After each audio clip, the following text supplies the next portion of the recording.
The 1985-86 season was more than just another chapter in Boston Celtics history, it was the pinnacle of basketball excellence. Led by Larry Bird, in the absolute prime of his career, the Celtics stormed through the league with precision, teamwork, and swagger.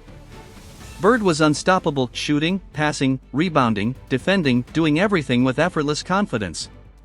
His leadership set the tone for a team that many still call the most complete roster ever assembled. Beside him were Kevin McHale and Robert Parrish, forming one of the most dominant frontcourts in NBA history. McHale's smooth post moves and Parrish's steady defense made scoring inside nearly impossible for opponents. The backcourt of Dennis Johnson and Danny Ainge brought hustle, defense, and timely shooting. But the secret weapon came off the bench. Bill Walton, the former MVP whose body had betrayed him in previous years, found new life in Boston. Walton's energy, passing, and rebounding gave the Celtics second-unit power most teams could only dream of. He would go on to win Sixth Man of the Year. At the Boston Garden, the Celtics were untouchable. They finished the regular season with a 40-1 home record, a mark that still stands as one of the greatest in NBA history. Every night, the parquet floor felt electric, a mix of old-school grit and pure basketball poetry. In the playoffs, they faced a young Michael Jordan, who scored an unbelievable 63 points in Game 2 of the first round. Yet even that wasn't enough, the Celtics swept the Bulls 3-0. From there, they rolled through Atlanta and Milwaukee before meeting the Houston Rockets in the NBA Finals.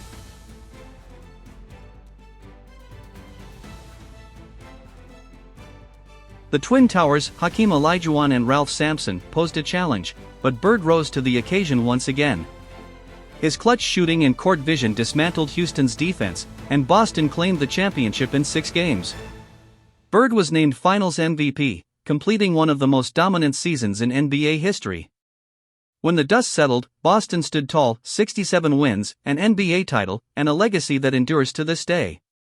For many, the 1985-86 Celtics weren't just champions, they were the definition of basketball perfection. Let's turn on the Celtics again. Again, everybody, this is Johnny Most, high above courtside, here at the Boston Garden, where the Boston Celtics and the Houston Rockets get ready for basketball battle in game number 1 of the World Series of Basketball, the NBA Finals. And I want to tell you, both of these ball clubs are at least talk ready.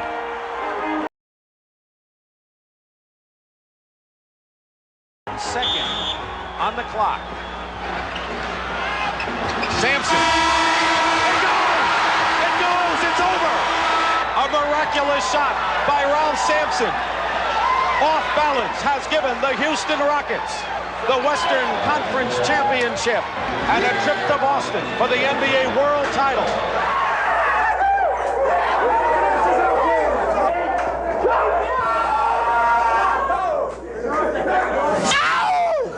It's over. Number 1 in the West. Dramatically, youth defeated experience, but Bill Fitch knew of the great task that awaited in the Boston Garden. It's a great place to visit, but it's not a great place to go and play basketball. They don't take any prisoners over there. After a 5-year absence, the Rockets re-emerged in the NBA Finals. Once more, a championship path would lead them to the revered Boston Garden. The Garden reeks of tradition, and you go in there, and I think not only psychs up the fans and the Celtics, but I think it also kind of makes the other players a little leery of where they're playing. And they not only have to beat the Celtics, they have to, in a way, beat the Garden jinx. The Boston Garden is Boston Celtic basketball. That's it. You don't get better than that. I mean, where else can you go in the NBA and find anything like the Boston Garden? Nowhere. Do not build a new garden. If you're going to build a new garden, just renovate this one. This is why we've got more flags than any other city in the country.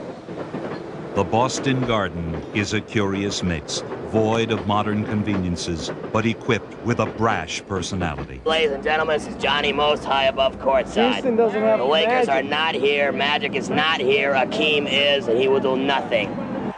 The Garden is also humbling, as it weeps basketball's most cherished memories. You know, I love that place, and I look at the banners each and every time, each and every game, and look at the retired numbers and look around, and see Red Auerbach sitting over there and seeing all the other fans who have been there throughout the entire string of Celtic championships, and to realize that now I'm a part of that. And although we haven't won the championship yet, we think we're going to. By game time, the Garden's aging frame comes alive with the throbbing pulse of its fans. Their appetite is the NBA Finals, whetted by the prospect of another title.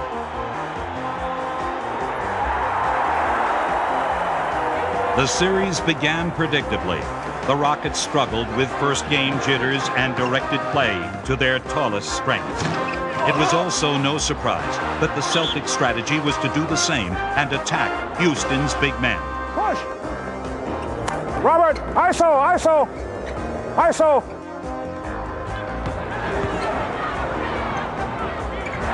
By using a double low post, Boston muscled the ball inside. This grinding process paid off just 5 minutes into Game 1 as Ralph Sampson picked up 3 quick fouls. For the rest of the half, Sampson would watch from the sidelines. His absence erased Houston's decided height advantage as well as team stability. The Rockets pressed to pick up the tempo, hoping to catch Boston off guard. Instead, it would be the Rockets who were upended.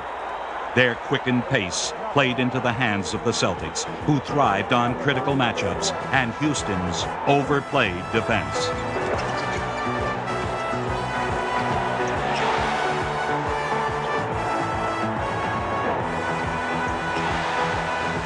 The Celtics were in top form and showed no ill effects from an 8-day layoff.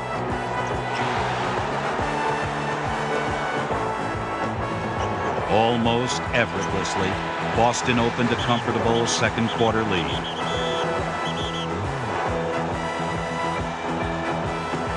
"11 of Boston's 15 championships began with opening game victories, and Houston looked like another victim until Akeem took command.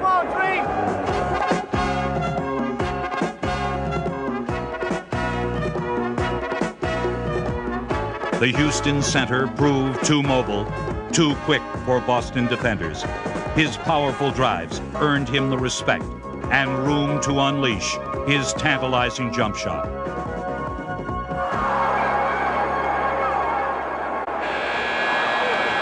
Behind Akeem's 25 points, Houston cut the Celtics' margin to just a basket by halftime and followed through in the third quarter. Akeem grew stronger and forged Houston into the lead. The Celtics' only recourse was to attack Akeem's lone weakness. Foul, two-shot play. 34 in the red on a push. Akeem was charged with his fourth foul. You fouled him. He remained in the game, but seconds later, he'd earn a fifth. Now a different Rocket would sit on the bench, and Celtic fans were salivating. The call went out to the most notorious band of desperados in the NBA, the Celtic defense. The Celtics assumed every risk, using an assortment of traps, denying passing lanes, intimidating shots, soon forcing Houston to make their own mistakes. By the fourth quarter, Boston amassed a 15-point lead, and they were determined not to ease up. Bill Fitch's men were stumbling, and Danny Ainge put them on the ropes. Ainge was a mere role player when Fitch coached in Boston, but today he stands as a Celtic leader. Ainge recorded a superb second half, and fittingly, he would put Houston down for the count.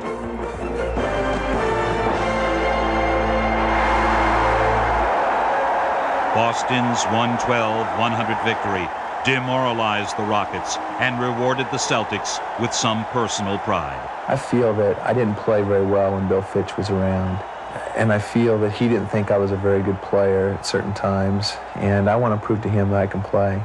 Well, the thing about Danny Ainge, he matured as a basketball last year in the playoffs. He was a good player, but he wasn't really a type of player where you could depend on him every game. He was never on a consistent basis like he was this year or last year in the playoffs. We're not afraid to give the ball to Danny Ainge in any circumstances anymore. I think when I first came here, an attitude that I had was, it was almost I felt guilty shooting the ball, being surrounded by all those all-stars and that type of attitude. I think that since then I've adjusted to take that to my advantage. I'm playing with these all-stars. I can afford to take a couple bad shots and they're going to still cover me. Ainge became a Celtic after a brief baseball career. Now, 5 years later, he finally feels at home in Boston. Hi, Ash. How you doing? What, am I supposed to pick all you guys up or what? Hey, Tanner. We've got a lot of friends who are from the West that have moved out here. You get a lot of relocation, so that's nice. But I think what helps us like New England the best is that Danny's a Celtic. I mean, when you're a Celtic, you pretty much have it made. Boston recognized Ainge as a firebrand, but his combative style prompted the visiting press to write some unflattering copy. I get really mad. I've said, Danny, I'm calling that guy up and telling him that he can't be saying those kind of things. And Danny begs me not to. I think sometimes things that are said on TV, it bothers Michelle because she knows me and she knows that I'm not ever going to go out and start a fight with anybody.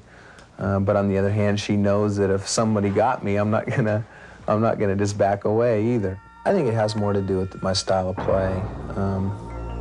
People misinterpret it as being dirty and cheap. I just think I play hard. You know, I feel that my teammates and my coaches appreciate me, and my opponents don't appreciate me, and that's okay. I mean, that's the way I want it. I don't want the players I'm playing against to play against me. An icy indifference to the opposition has promoted Boston's winning ways, an intensity rooted in the Celtic training room. As the playoffs go on, Ray's tape jobs get tighter and tighter. By the last game, your foot is like in a spastic state, but you're really ready to play because it hurts so much you want to kill people. So that's really the secret. Particularly to the Celtics. Me. That's really the key to the Celtics playing very aggressive is that your feet hurt so bad from Ray. My last game was Ray so fired up. That was one of the reasons I collared Kurt Rambis. My foot hurt so bad, I couldn't help it. Kurt, I'm just kidding, babe. Intensity also underscored Houston's game preparations. Rockets like Sampson and Olajuwon sought retribution for college careers without a title. I went to Final Four 3 years in a row. I didn't win it. And Rob played 4 years in college. He didn't win it. So we both wanted it so bad.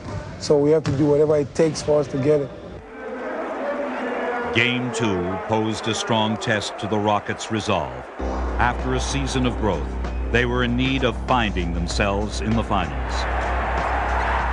And Larry Bird was adding to the identity crisis.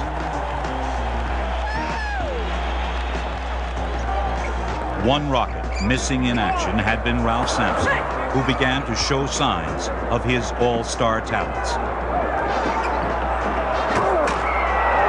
That burning emotion, intensity, was fueled by Sampson, who gave Boston their first taste of a Twin Tower offense.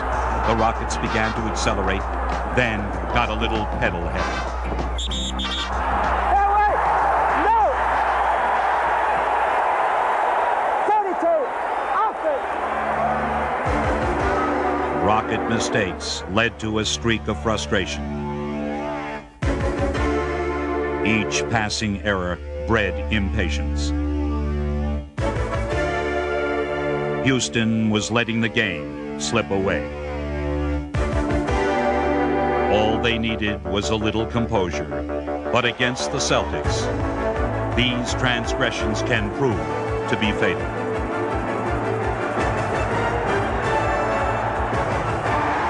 By the third quarter, Houston's high expectations had gone flat.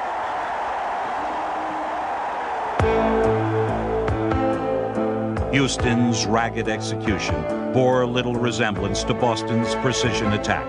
Their assault was anchored by an array of brilliant passing.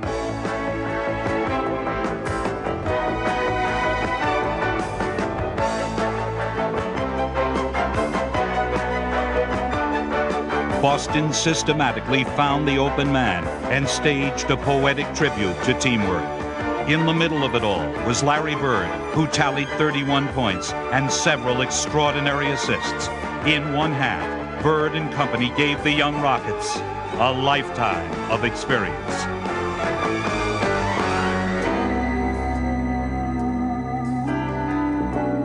Houston's attempt to tie the series was a complete washout. Title hopes depended on a win in the Boston Garden, but instead, Houston became Boston's 40th consecutive home court victim. I really have some compassion for our ball club because I know they want to look better. I know they can play better. And it's embarrassing to be in a championship series and have one team dominate you the way Boston dominated tonight. Celtic domination was attributed to Larry Bird, who virtually willed the game in Boston's favor. We got beat a number of times in the first two games after we had the home court advantage, and that just keeps on coming back in your mind. So game two was very important. When I stepped on the court that night, there's no question in my mind that if we was going to lose that basketball game, it was going to be because I lost it. I was going to take every shot that meant something. I was going to try to make every pass, and I was going to try to make every steal. Larry kind of leads us, and it's a lot easier to play like that because you know he kind of sets the tone, and it's similar to, like, you know, a flock of geese. You know, if you have one leader, the rest of the geese kind of follow in, and Larry Bird's really our leader. Larry, he holds down a lot of his talent to benefit the team a lot too, but if you ever see him on that night when he just feels like coming to shooting it. Sometimes he gets in the fourth quarter and 3 or 4 minutes ago and everybody will come and say, okay, Larry, it's time to take over. You know, that's the greatest feeling in the world. Here you're playing with some of the best players in the game, and here they come to you and say, okay, it's time to take over the game. And that's a heck of a feeling. Knowing what to do before everybody else knows what to do. And that's the type of speed he has, and that's what makes him the fastest player in the league. There's something within me that just says, hey, if you're going to be the best, you got to work at it, and I'm not afraid to work, especially it's something I love to do. After a third straight MVP season, Bird had his sights on another championship banner. Larry is a great basketball player. He keeps getting better and better. And when that little picture machine starts going off, he's in a world of his own. And there isn't anybody in the world that's going to stop him. And when he gets it going like that, it's awesome. But Houston's objective was to bury Bird, not to praise him. If we're down 2-0, I think we can come back because we're going to play 3 games in Houston, and we're going to take it one at a time. I think we can beat them 3 straight in Houston without any question. Houston, a city perfectly suited for its hometown Rockets. Its 150-year history bears the soul of rebellion. Its modern veneer suggests the winds of change.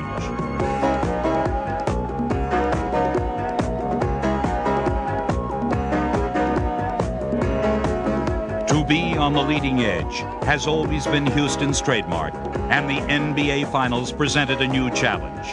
The Rockets' 5-year plan was 2 years ahead of schedule, and they could win a title by beating the old guard at their own game. East met West, and the press prepared for basketball's summit meeting. Game 3 of the NBA Finals, and the Houston Rockets look to turn the tide after 2 losses in the steamy Boston Garden. I Houston Rockets ritornano ai confini aria condizionata del Summit di Houston, Texas. The Rockets own the NBA's second-best home court record, and during the playoffs, they're undefeated in Houston. The Summit is also the site of the 1981 Championship Series, in which the Boston Celtics endured 2 tough battles on their way to the NBA title. Home court security served the Rockets from the opening tap. Houston appeared stronger and smoother than they did in the Boston Garden.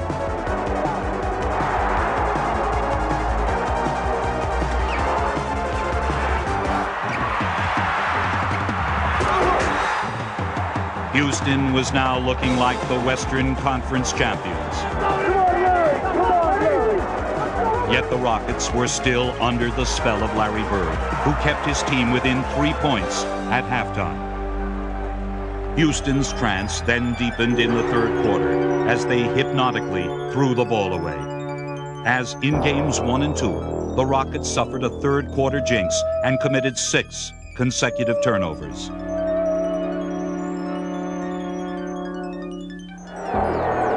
more time, baby, one more time.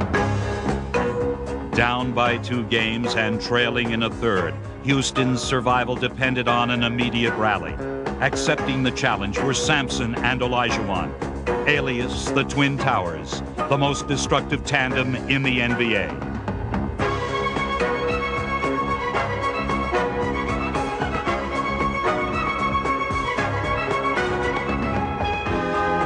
For the first time in the finals, the Twin Towers were playing as a cohesive unit. Houston was particularly encouraged by the play of Sampson, who used his 7'4" frame to its maximum potential.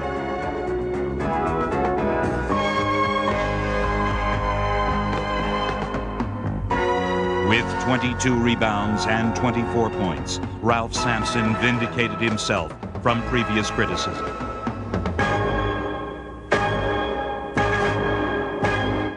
The craft of Boston's front line tried to defuse Tower power and hold on to its 11-point lead. But the Celtics grew cautious as passive plays initiated rocket-fast breaks like Sampson's outlet to Mitchell Wiggins. Wiggins' late fourth quarter basket helped Houston grab a 1-point advantage and forced the Celtics to spice up their own game. The lead seesawed back to the Celtics, now less than a minute from a possible 3-game lead. But like a cornered alley cat, Houston scratched and clawed its way into the clear. Houston had the lead by the slimmest of margins and needed one more defensive stand. The Celtics spotted Robert Parrish on a mismatch, but his shot was ruled dead. No infraction was called, as play was stopped by an inadvertent whistle. A jump ball was ruled, and the tap was controlled by Sampson. Houston could now wrap things up. Yet Akeem could only convert on 1 of 2 free throws, and Boston had a 5-second chance to steal the game. But a tenacious Houston defense forced Boston into a critical mistake. Robert Parrish was lured over the sideline, thus ensuring the Rockets their first win of the series. The Rockets came through when they had to, as did their captain, Ralph Sampson. Well, you saw, I think, probably what the world will see more of as he comes of age. Even as a schoolboy, Sampson's career was expressed in the future tense. 300 colleges saw Sampson as a building block, with Virginia coming out the winner. He'd be a 3-time Player of the Year, and the temptation to turn pro blossomed each spring. The pressure was always the same, do you come out or do you stay? And I would always go back and I ask my mother and father, do you need anything, or can we make it, or what do you think? Even though we didn't have that much money, I said, we'll manage this far, and we will continue to be okay, and you do what you want to do. Sampson elected to savor a college career and graduate on time. Again, he became a building block, this time with the NBA Rockets. Now, with a more demanding schedule, Sampson's personal retreat is back home. I look forward to seeing my mom and dad and sisters anytime I can, when they come visit here or when I go back home. And, it's a close-knit community where, if I get back, everybody knows it, and I got a lot of friends there, and we all get together and talk a little bit about the season and whatever have you. And, my mom expects me to come back as soon as the season's over. When you coming home, when you leaving. We treat Ralph as Ralph, not as a basketball player. When he gets back to Virginia, he will be Ralph. And even though I'm not working now, if there needs to be something done in the house, Ralph will do it just like the girls.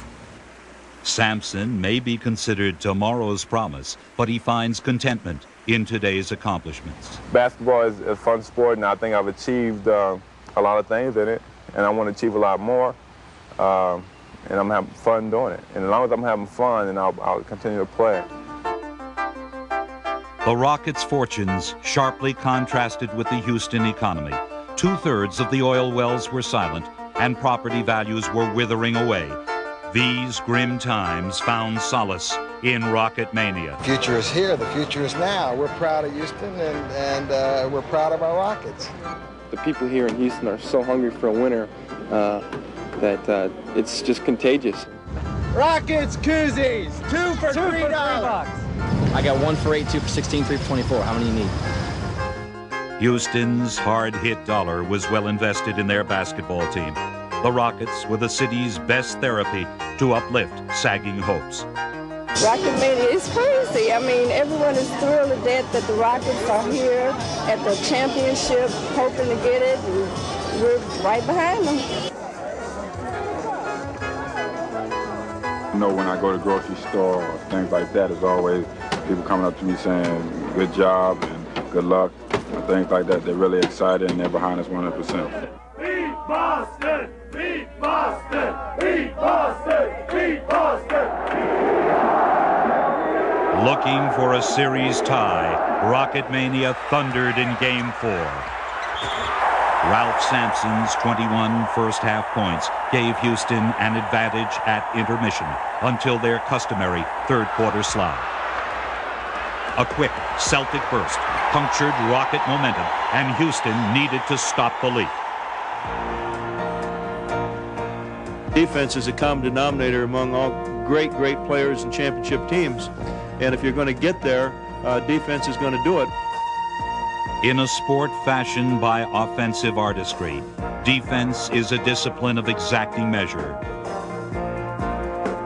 Mitchell Wiggins and Rodney McRae were 2 Rockets attuned to its rigid demands. They frustrated Celtic rhythm with unglamorous but essential play. Their timely scoring also validated Bill Fitch's master plan. Wiggins and McRae were unsung heroes, willing to stand in the shadow of the Twin Towers. Now they were the pair who revitalized the Rockets.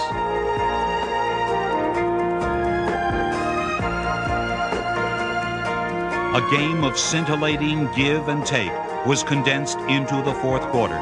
Neither team gained more than a 3-point advantage as Boston stood firm by its grit and composure. Larry Bird was given the freedom to create and use his splendid court vision. He often found Robert Parrish and Dennis Johnson, who paced the Celtics scoring.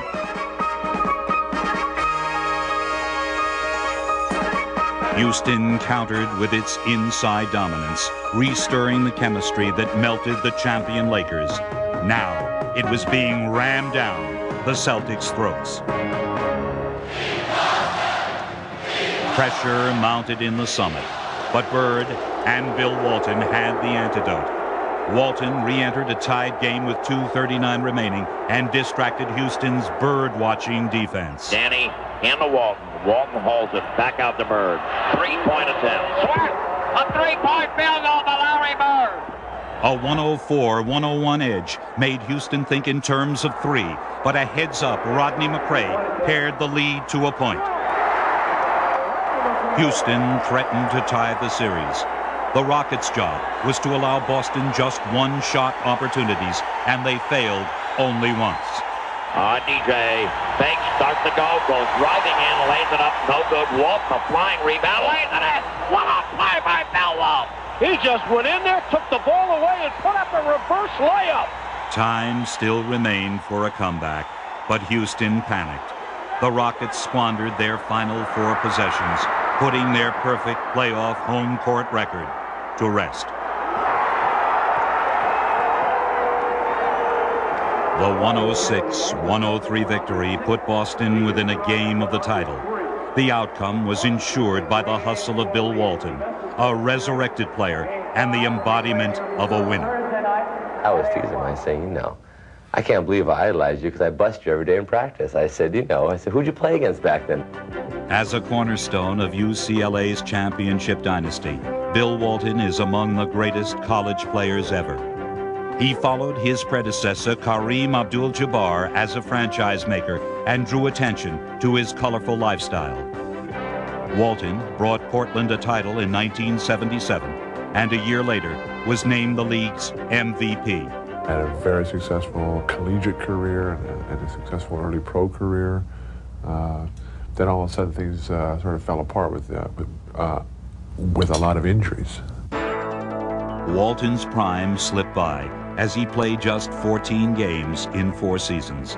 He wallowed with the last-place Clippers until a call to Red Auerbach put him back on the winning track. I looked into his eyes, and I saw a fierce pride and fierce determination. He came in town a few days early, and the first place that he stopped was at my house. And that said a lot about the person. You know, he wanted to make sure that I didn't feel threatened, make sure that he's going to be received very well. Walton appears as an ideal Celtic, grateful for another chance in the finals. From being told that I would be lucky to even walk without a limp to being back in the NBA Finals, I mean, it's just it's a tremendous accomplishment. By Game 5, life under the microscope was beginning to show its strain. I think the only thing I haven't been asked is I'm ready to go on vacation. Am I having a good time? How much did Larry Bird weigh at birth? How's my ribs? No, that's not it. Would you like to start tonight, Greg? You know, about probably my eyebrows or something.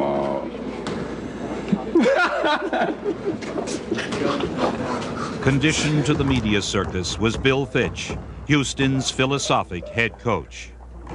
Coaching is important. If I didn't feel it was important, I probably wouldn't like being a coach. But I learned a long time ago that the players and what they do together and how well they perform together, that's where the ball game is going to be won.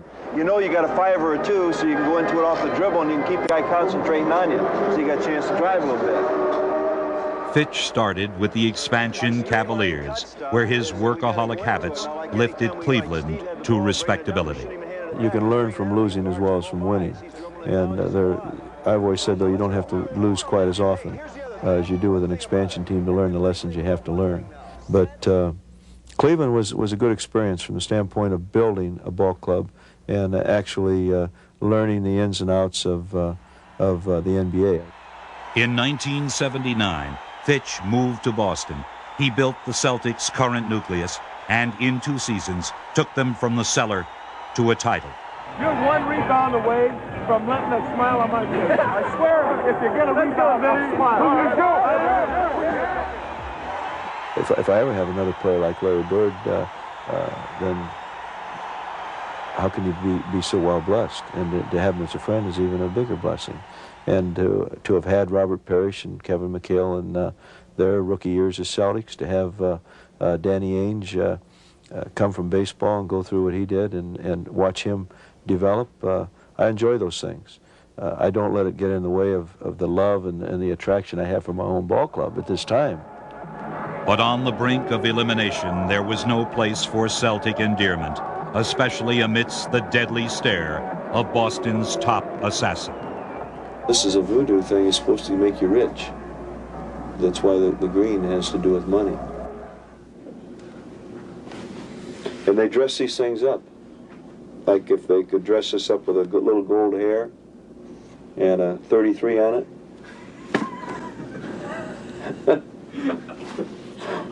Lay it on him. Voodoo may explain Game 5's unusual turn of events. Bird was exorcised to a mortal 17 points, while Ralph Sampson played like a man possessed. By the second quarter, Sampson's wrath was fully unleashed. And now Kite has grabbed Sampson from behind.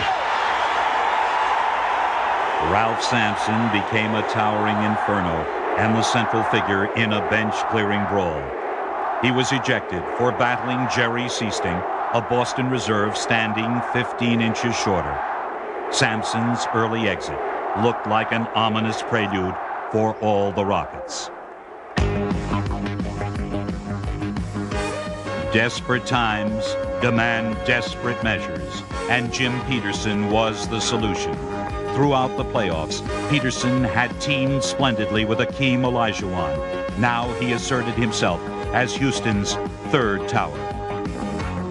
Here's Peterson with the offensive rebound.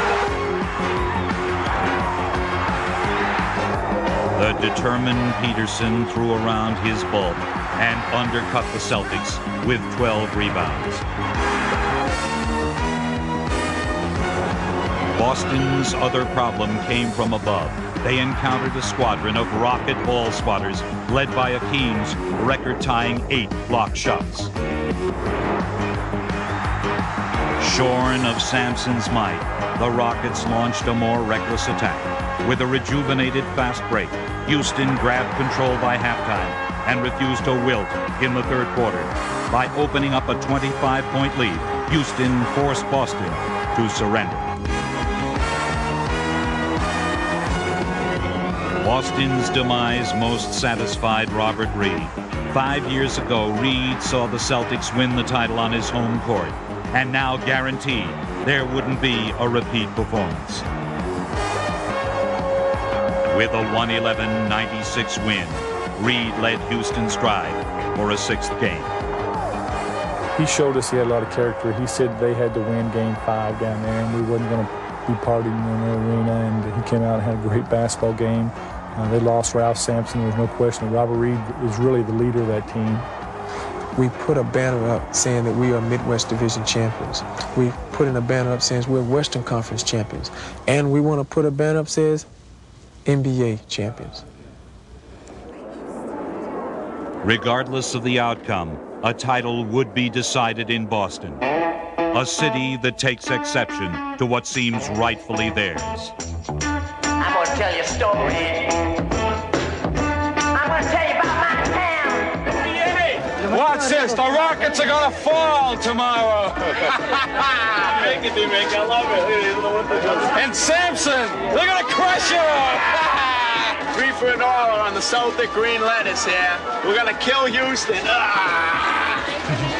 Here you go. This is Ralph Sampson. Right here, big old Ralphie boy. And we got good old Akimo right here. Here you go, Akimo. It's all over, pal. This is what the Celtics are going to do to the Houston Rockets.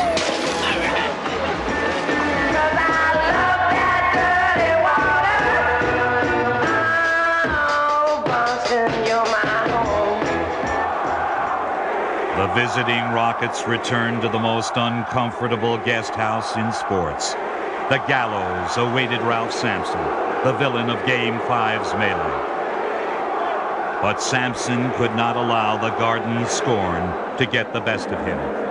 Never before had he been closer to the honor of being called champion. All the way around, okay? We'll tell the coaches about the timeouts. Any questions? Have a good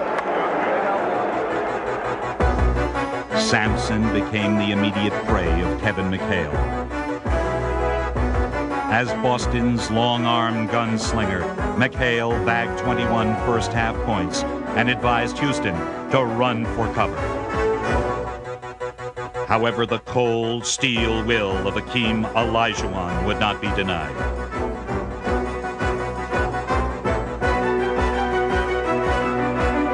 Olajuwon led an 11-point Rocket spurt, and his 3 consecutive steals suggested he had Bill Walton's number.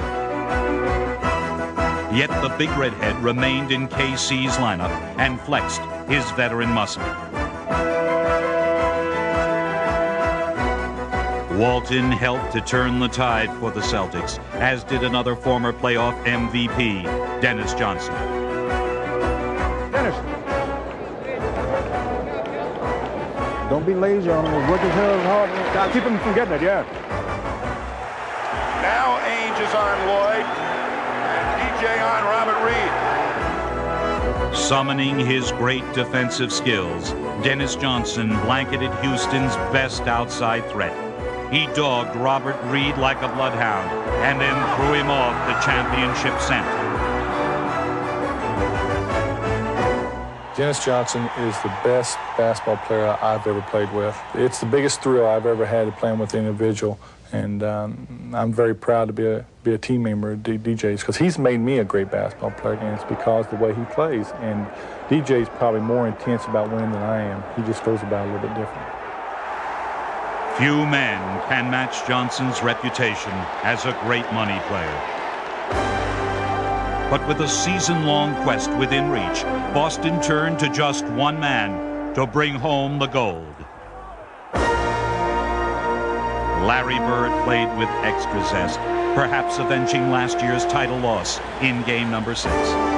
He now looked to hoist another flag to the Garden's banner-studded roof. Picks it up. Goes into three-point land. Hold up a three-pointer. He said, here, I want to put a pin in the balloon right now. By the middle of the fourth quarter, Houston hadn't a chance. They swing it around to Walton on the right side, off the glass, and goes! Bill Walton makes it a 28-point lead. Pandemonium loose in this garden. Pandemonium right now. The game clock was of no significance as the Boston Garden bellowed a tone of finality. After posting the league's best record and a near-perfect mark at home, the basketball world was finally swathed in a cloak of green and white. The NBA could boast its most familiar announcement. The Boston Celtics were the world champions.